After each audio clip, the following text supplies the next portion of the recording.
5,000. There's universities I've never even heard of that I don't know exist. The big ones, the most popular ones, I know them, and I'm usually pretty good about the major ones. But 5,000 is a lot.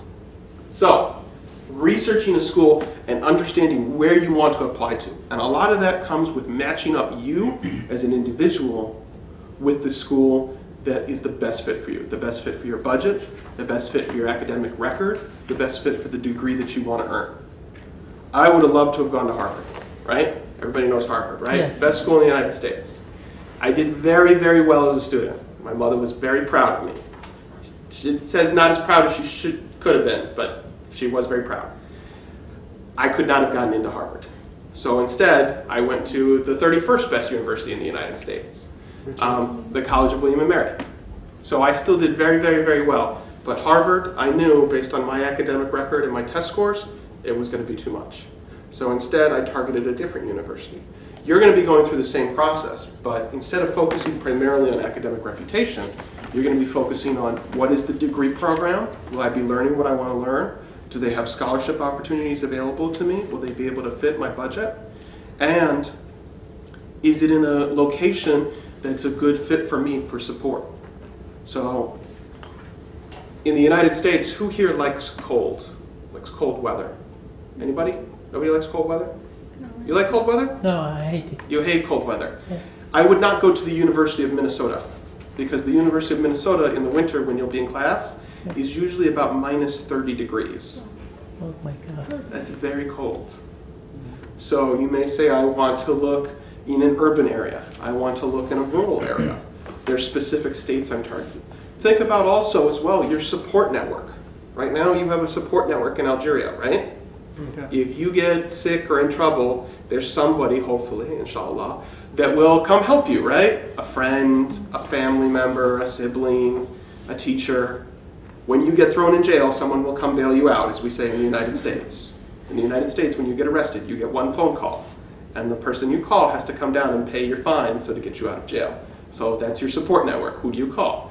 Now in the United States, if you go to Kansas, you may not have anybody. So think about friends, think about family members, think about places that may even have Algerian communities locally that you know of, places that you can interact with, because that can make your adjustment a little bit easier, and that can be a positive thing.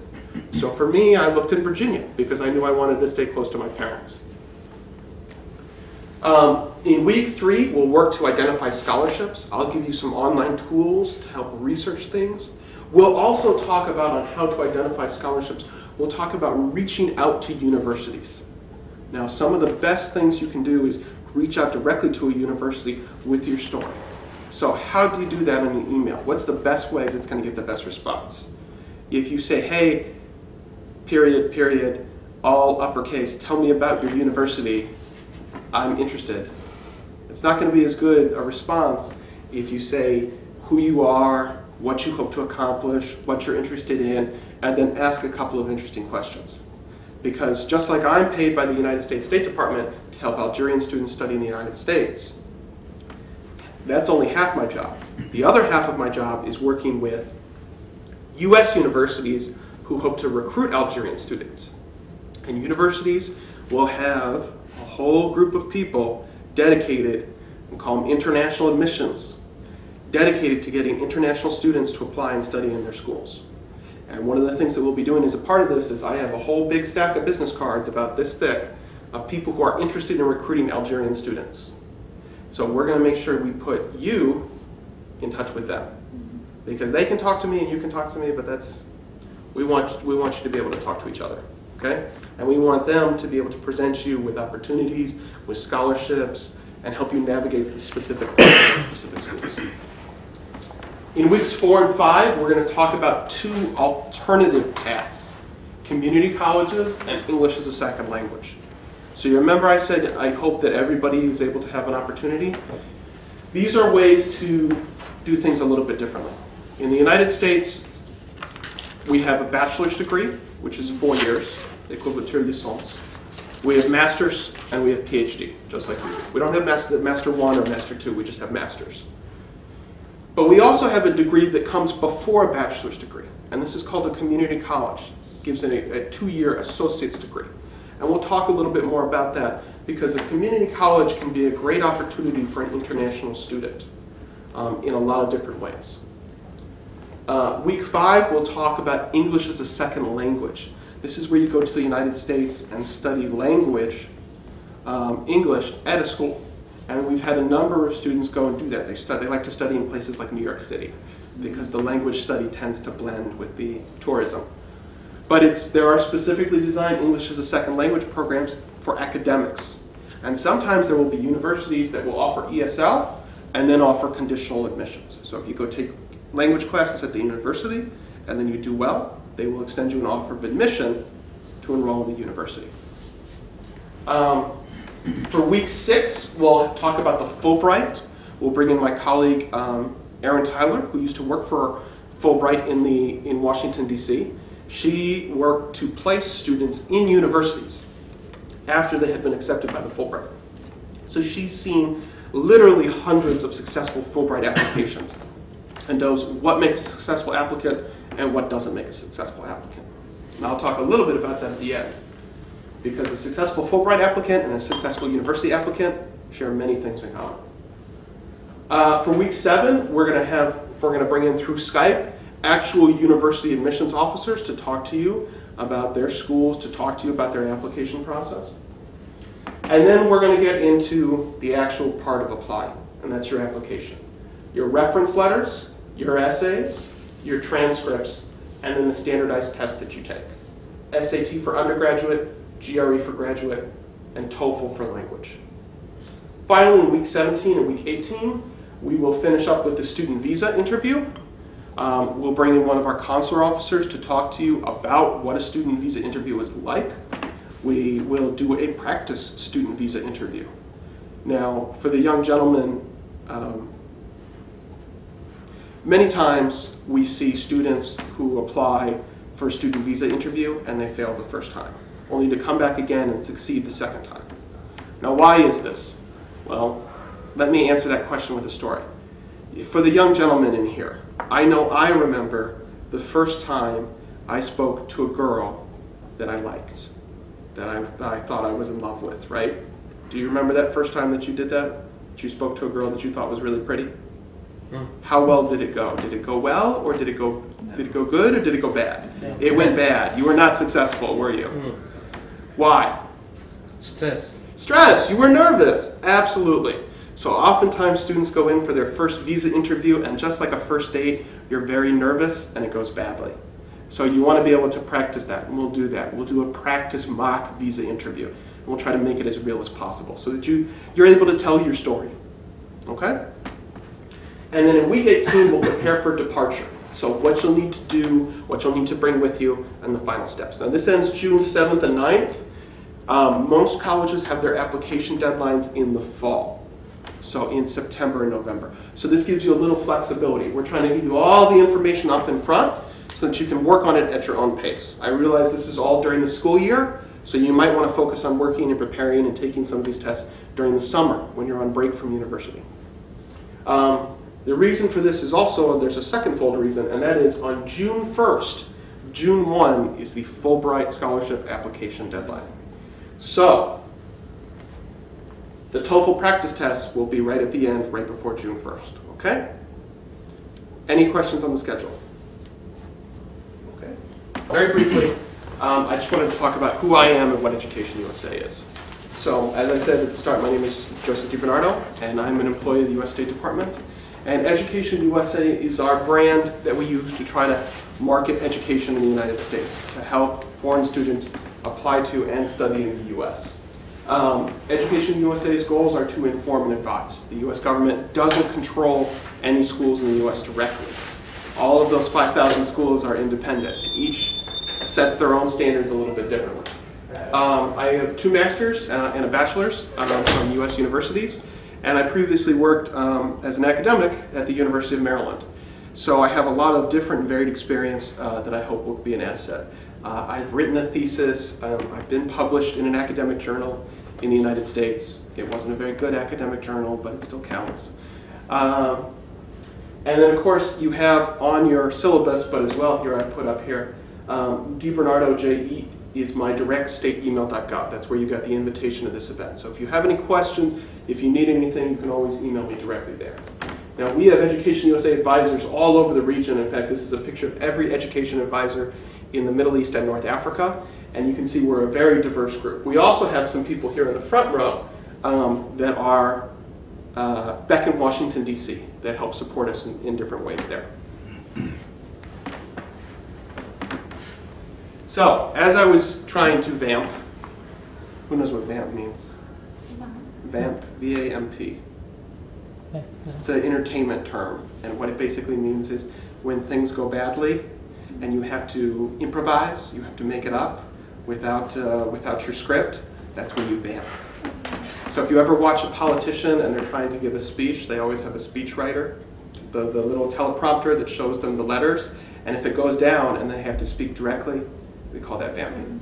So as I was trying to say when I didn't have my PowerPoint slides, choice, cost, and application. And then the next question that you need to ask is studying in the United States right for you? Now, an F student visa is what you would be applying for if you're accepted into a school.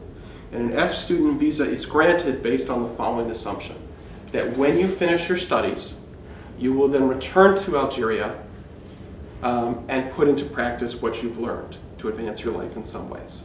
So, number one, you need to be looking for a plan or ties back to Algeria. And number two, you need to be looking at crafting a narrative.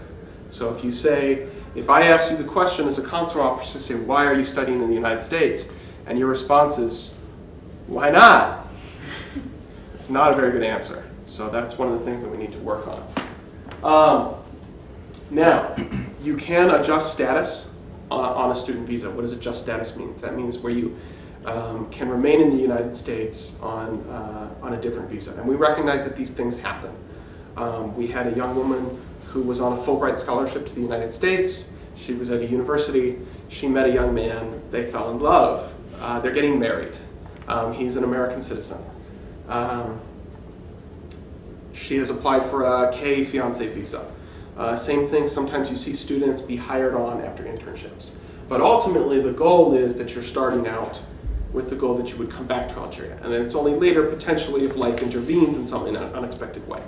If you say as a student, oh, my goal is to go to a U.S. university so I can find a pretty American girl and marry her and stay, that's a bad narrative, and that's not going to work out. Okay?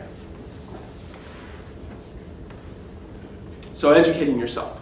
One of the things I'm going to send you in addition to that 2-page sheet is links to detailed guidebooks. They're about 156 pages long in English and in French for undergraduate and for graduate. Now, when you go and visit a city, you buy a guidebook. Where are the streets? Where are the restaurants? Where are the things to see? These are your guidebooks to U.S. education system. You don't have to read them all at once, but you should start over time to familiarize yourself. What is the U.S. education system like? This is your background, understanding the process a little bit better. We also have links available on our embassy webpage. Now, I encourage you to always ask questions, but sometimes you may get tired of me giving the same answer, which is, it depends. And it tends to be the more specific the question, the more it becomes it depends. Because with 5,000 universities, each university is going to set their own standards. So I used to say that every U.S. university will require a TOEFL test, which is almost universally true, until I found one school that doesn't. So sometimes students come to me and they say, are there any universities that offer scholarships for mechanical engineering students from Algeria? And my answer are, well, it depends. It depends on the university. And that's why you have to be able to do the research yourself. And we're going to show you how to do it, we're going to model it, and then we're going to give you the tools to be able to do it successfully. But with 5,000 schools, it would be very difficult for me to keep all that in my head. So, just a brief overview. I've been saying those numbers a lot. I'll also mention that there's 2.5 million students in graduate school in the United States right now. That's a lot of people, right? Yeah. Many of them are international students. An advantage that you have as Algerians is the fact that there are very few Algerians studying in the United States. Among the Middle East and North Africa, number one is Saudi Arabia. with 90,000 plus. In last place is Algeria with 176. Excuse me, 175. We were 176, and then we dropped to 173, and now we're back up to 175. So there are not many Algerians. Of that, only about a third are studying graduate school. The others are studying elsewhere. So, U.S. universities prize something called diversity. What does diversity mean?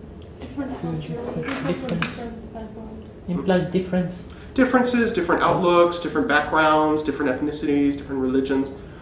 Why would they want diversity? What's good about it? Different potentials. Okay, different potentials.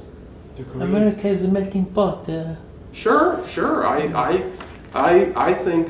Are you better if are you smarter? Are you better if you're exposed to multiple points of view, or if you're only exposed to one point of view? You're better. Multiple. Different exchange points. You want to be exposed to different ideas. You know, sometimes we have an idea called groupthink, and groupthink is when you put same people that have the same opinions in the room, and it turns out they all agree, and then nothing ever changes. It can be a very bad thing intellectually. Sometimes you want people to stand up and say different things. You know, like a scientist that might say, hey, the Earth's not flat, the Earth is round. It seems like a simple thing to us today, but many years ago, everybody had the same point of view. There was no diversity, and so it holds us back. It holds us back as a society, as a people, as a human race.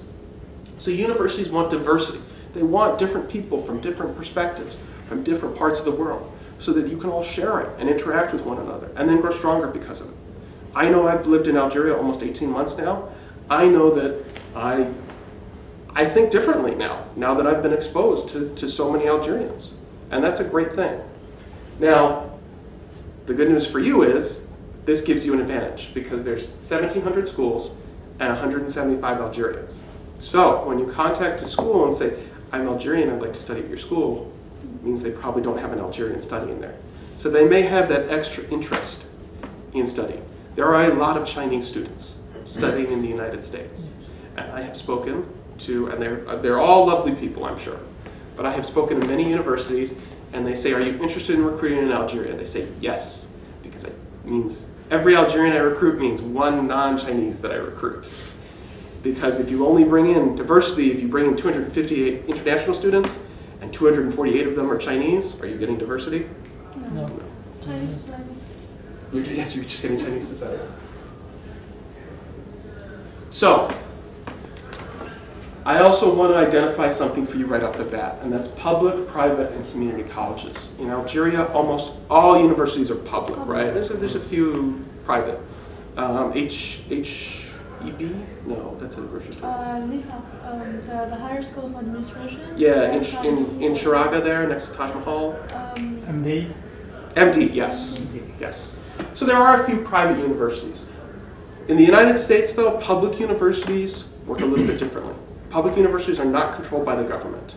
Instead, public universities are what we call subsidized by state taxpayers. An individual state, like Texas, Virginia, Pennsylvania, New York, will give some tax dollars to those universities. They'll fund part of their budget. And in return, that university will offer a lower tuition rate for residents of that state. So the University of Texas is a great example, the Longhorns. The University of Texas gets money from the state and then offers lower tuition rates to people who are residents of Texas. So unfortunately, you can't get those lower tuition rates. However, I will say that public universities tend to be among the larger universities. They tend to be more research-oriented, and they tend to generally offer cheaper tuition than private universities, which are run in the same private business model that they are in Algeria. The other option that I'll mention is community colleges, and they offer that 2-year associate's degree. They're often locally based. They tend to not be very national. They're based within a specific local area, but there are some that are very friendly towards international students and offer dorms for international students. They generally have much lower tuition than either public universities or private universities. And their application process tends to be a lot easier. Many community colleges will only require a low TOEFL score and that you've graduated high school, which in Algeria is your equivalent.